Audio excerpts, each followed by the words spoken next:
प्रभु ने मुझे कैसी दुविधा में डाल दिया है गुरु। यशोदा से तो ये सत्य मैं छुपा भी लूंगा, परंतु परंतु स्वयं से कैसे छुपाऊंगा? और बाबा होने को सुख, उसको अनुभव कैसे कर पाऊंगा? जो हो रहा है और जो भी होता है सब उनकी ही इच्छा से होता है नंदराज। इसलिए आगे का मार्ग भी वही दिखाएंगे। अब मैं चलता हूं नंदराज। राजा वसुदेव और रानी देवकी नामकरण के बारे में जानने के लिए व्याकुल हो रहे होंगे।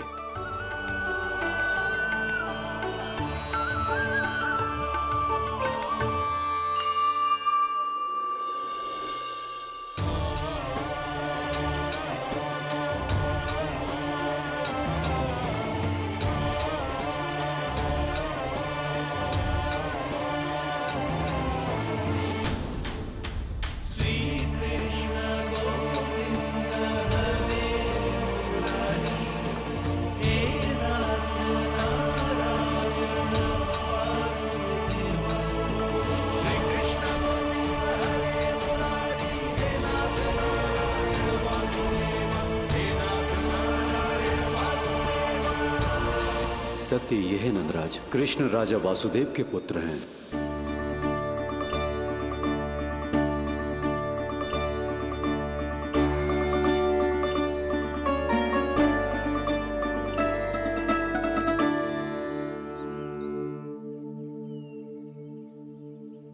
नंदराज, अपने आप को संभालिए और शांत चित्त से घर लौटिए। और हां, स्मरण रखिए कि प्रभु ने आपको बहुत ही बड़ा उत्तरदायित्व सौंपा है। आपको उसे निभाना ही होगा।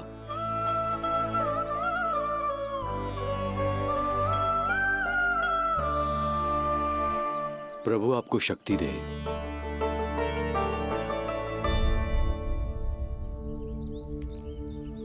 आप बहुत सौभाग्यशाली हैं नंदराज। जो प्रभु आपके घर पल रहे हैं उनके बारे में सोचिए, जिनके यहां प्रभु ने जन्म लिया है। वो दोनों तो प्रभु की बाल लीलाओं से पूरी तरह से वंचित हैं।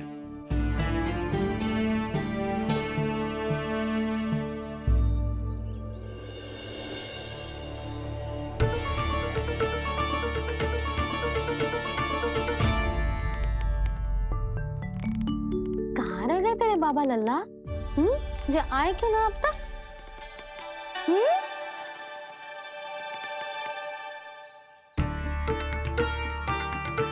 मेरा लल्ला मेरा ना है, वो तो मेरे आराध्य नारायण का अवतार है। और ये बात मुझे यशोदा से छुपानी।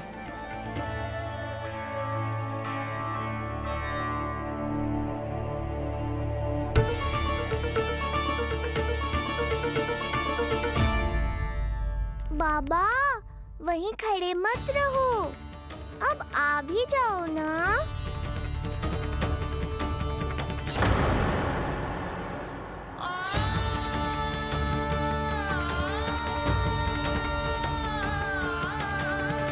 एक पग भी आगे बढ़ाने का साहस ना हो रो मेरा। हे प्रभु, आप ही बताओ, अपने आराध्य को, अपने इष्ट देव को अपने लल्ला के रूप में कैसे देख पाऊंगा मैं जानता हूँ बाबा, ये बहुत कठिन है, पर भीतर तो आओ।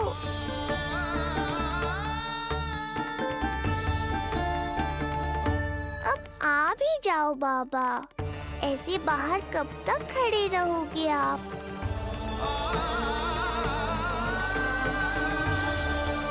बस बाबा, बस आ जाओ भीतर, आ जाओ, आओ ना, आओ ना।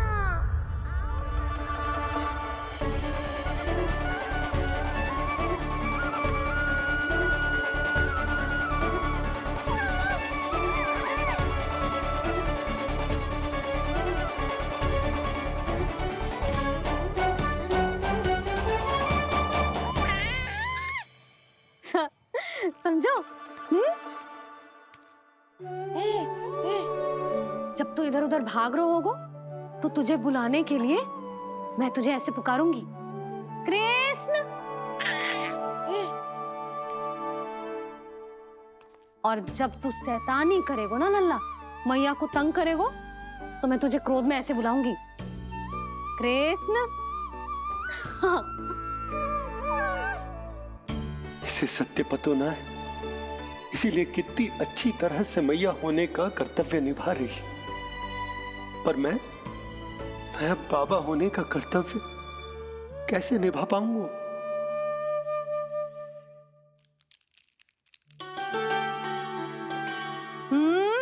सावधान। इतनी अच्छी लगी तुझे बाबा की दीजे माला, कि मुंह में ले लियो तूने? मुंह में लेने की वस्तु ना है लल्ला।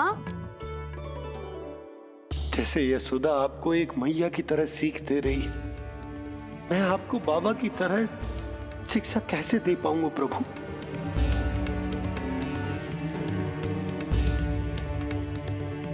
कृष्ण, अभी मना किया ना मैया ने?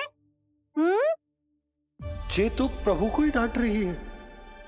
सावधान, जो फिर से मुंह में लिया तो। यशोदा, तुम्हें पता भी है तुम किस पर क्रोधित हो रही? हाँ, अपने लल्ला पर। और किस पर? मेरे कहने का अर्थ ये है कि तुम्हें सच में पता भी है ये कौन है? स्वयं प्रभु ने मुझसे कहा है किसी और प्राणी को इसके बारे में भनक तक नहीं लगनी चाहिए, और रानी यशोदा को तो बिल्कुल नहीं, और रानी यशोदा को तो बिल्कुल नहीं, और रानी यशोदा को तो बिल्कुल नहीं। यही कहना चाहते हो ना आप कि मैं गोकुल के राजकुमार को डांट रही हूँ? अरे पर मैया और बाबा का स्थान तो हर पद से ऊंचा होता है ना जी। माँ और बाबा को तो अधिकार होता है ना प्रेम करने का भी और भूल पर डांटने का भी। बस यही बात आपको समझनी है बाबा, फिर सब पहले जैसा हो जाएगा। मैं समझता हूँ पर ये विचार के ये केवल हमारा पुत्र ना है, ये स्वयं नारायण का अवतार भी है। इसे अपने मन से निकाल ना पा रहा हूं मैं। ओहो, आपको समझाना तो मैया को संभालने से भी अधिक कठिन है बाबा। लल्ला, अरे लल्ला। जशोदा जी, आपने हमें नामकरण के लिए ना बुलायो। कोई बात ना है, लेकिन ये तो बताओ कि लल्ला का नाम क्या रखो है? हाँ भाभी, बताओ ना। हाँ जी, अब और प्रतीक्षा ना हो रही हमसे। इसका नाम रखो है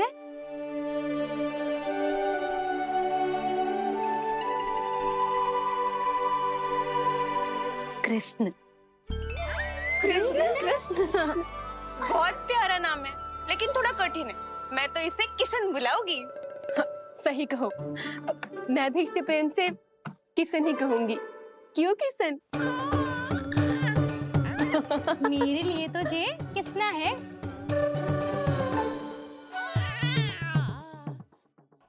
क्या कर रही हैं ये सब? बाबा, इन सब के लिए मैं केवल कृष्ण हूँ, भगवान नहीं। बस अब आप भी शीघ्र ही समझ जाओ ना ये।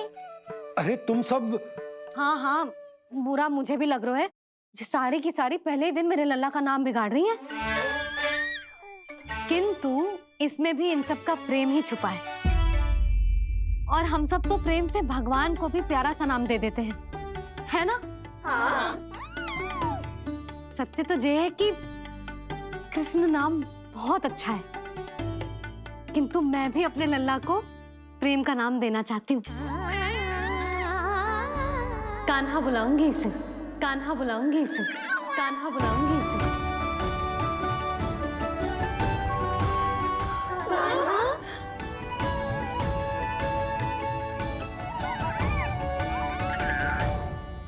कान्हा, अनोखी ध्वनि, सहज सा मीठा। मैं भी इसे कान्हा ही पुकारूंगी।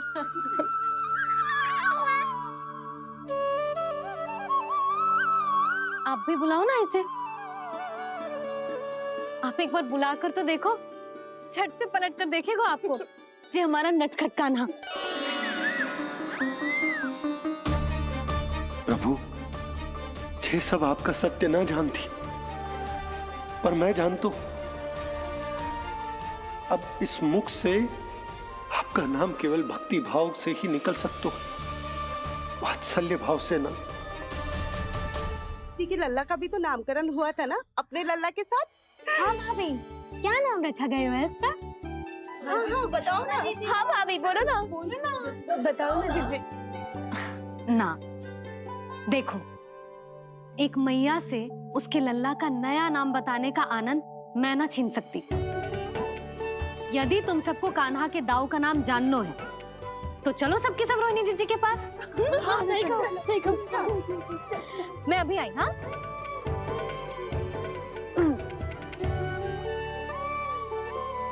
सुनो जी, आप लल्ला को संभालो, मैं अभी आई। रोहिणी मैं कैसे? ये प्रभु लल्ला। जी क्या मैं कर रहे हो? क्या हो गया आपको? मैं शीघ्र ही आ जाऊंगी। यशोदा, मुझसे दूर कब तक रहोगे बाबा?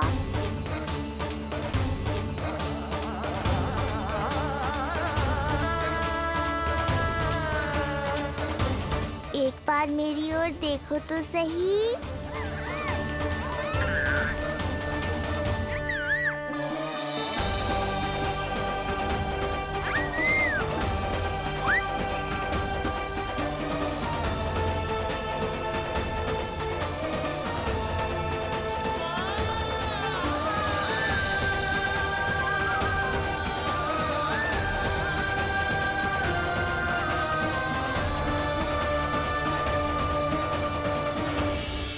प्रभु, मुझे दुविधा में डालकर आप मुस्कुरा रहे हो।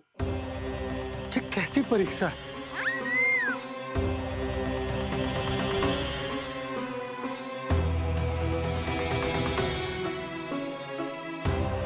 ये क्या कर रहे हैं आप? पिता का स्थान पुत्र के चरणों में नहीं होता, पुत्र के सिर के ऊपर होता है उनका हाथ, उनका वरद हस्त। प्रभु, आप चाहते हो कि मैं आपका सत्य यशोदा को ना बताऊं। यशोदा चाहती है कि मैं आपको लल्ला की तरह अपने गोद में उठाकर आपसे बातें करूं। मेरी आंखें चाहती हैं कि मैं आपको अपने इष्ट देव, अपने आराध्य के स्वरूप में देखूं। और मेरा हृदय चाहता है कि मैं आपको अपने पुत्र के स्वरूप में देखूं। अब आप ही बताओ प्रभु, अब मैं इस परिस्थिति में क्या करूं? मुझे कुछ समझ में ना आ रहा। आप ही का आश्रय है प्रभु। आप ही को सहायता करनी होगी। आप ही बताइए कि किस प्रकार एक भक्त अपने भगवान को अपने लल्ला के स्वरूप में देखे, उसे अपने हाथों में उठाए, उसे खिलाए, उसके साथ बातें करे, कैसे वो उसका लालन पालन करे अपने पुत्र के स्वरूप में। प्रभु, मुझे कुछ समझ में ना आ रहा। सहायता करो प्रभु। चिंता मत कीजिए बाबा, आपके सभी प्रश्नों का उत्तर शीघ्र ही मिलेगा आपको।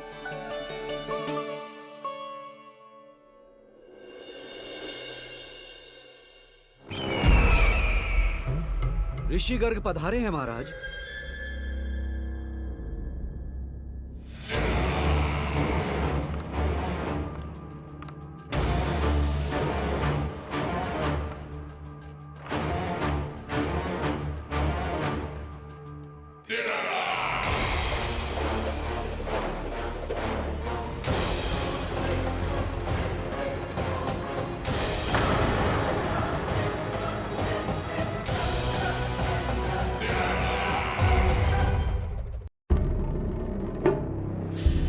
तो महान मथुराधीश कंस के दरबार में ऐसे सम्मान होता है ऋषि मुनियों का? नहीं नहीं ऋषिवर, ये तो केवल एक उदाहरण है कि कैसे एक विष्णु भक्त का सम्मान नहीं किया जाना चाहिए। तब तो अच्छा ही है। मैं यहां तुमसे सम्मान की अभिलाषा लेकर नहीं आया हूं। मैं यहां देवकी और वसुदेव से भेंट की इच्छा लेकर आया हूं। क्यों? मेरे विरुद्ध कोई षड्यंत्र रचना चाहते हो? जो सदैव दूसरों के विरुद्ध षड्यंत्र करता है, उसका संपूर्ण जीवन इसी भ्रम में बीतता है कि सारा संसार उसके लिए षड्यंत्र कर रहा है। परंतु अन्य व्यक्तियों के पास इससे भी अत्यधिक महत्वपूर्ण कार्य होते हैं करने के लिए। यह महत्वपूर्ण कार्य करने की आपकी यह इच्छा इस दरबार में पूर्ण नहीं होगी ऋषिवर।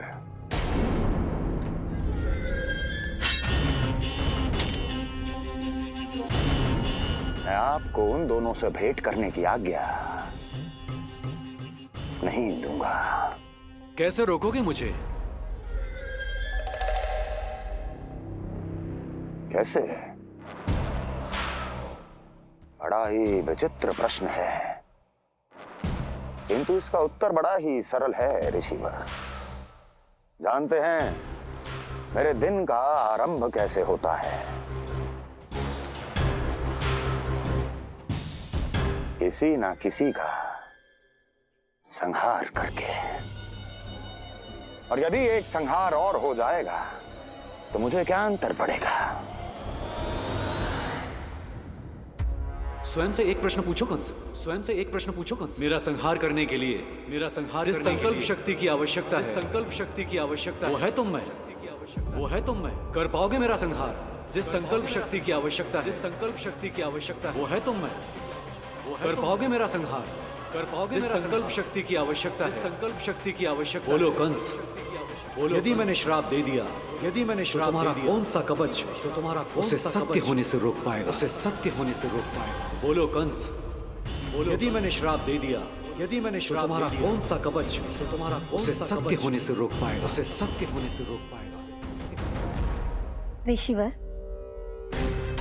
यदि आपके हृदय में स्वामी के विरुद्ध षड्यंत्र करने की इच्छा नहीं है, तो महाराज भी आपको किसी से भेंट करने से रोकना नहीं चाहेंगे, है ना महाराज?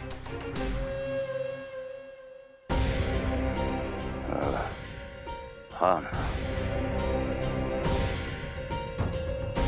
आप उन दोनों से भेंट कर सकते हैं।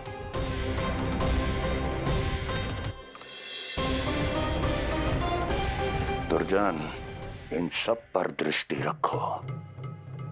अब सब कुछ सुनकर आना, सब कुछ, कुछ भी छूटना नहीं चाहिए। जाओ।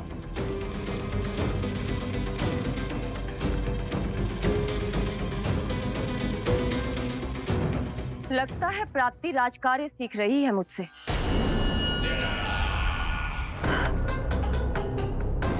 उचित समय पर सही सुझाव दिया तुमने प्राप्ति। अब आसानी से पता लग जाएगा कि ऋषिगढ़ के यहाँ आने का वास्तविक कारण क्या है महाराज।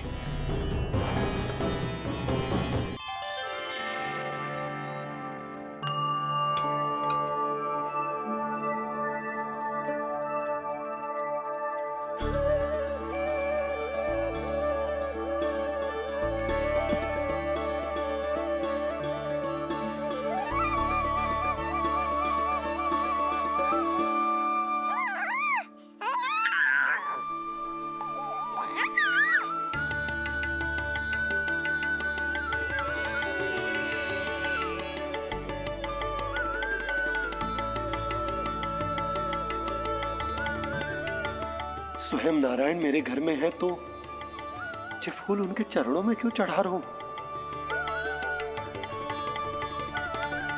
तैयार होगा मेरा लल्ला। किंतु बुरी दृष्टि वाला टीका लगाना तो भूल ही गई तेरी मैया। अभी आ।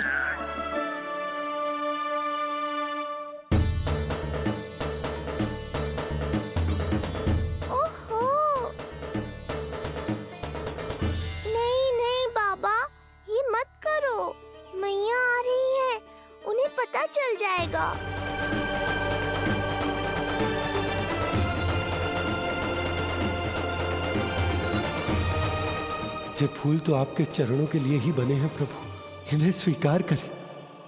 बाबा, ये सत्य मैंने आपको अपना साथ देने के लिए बताया था, अपने आप को फंसाने के लिए थोड़ी ना।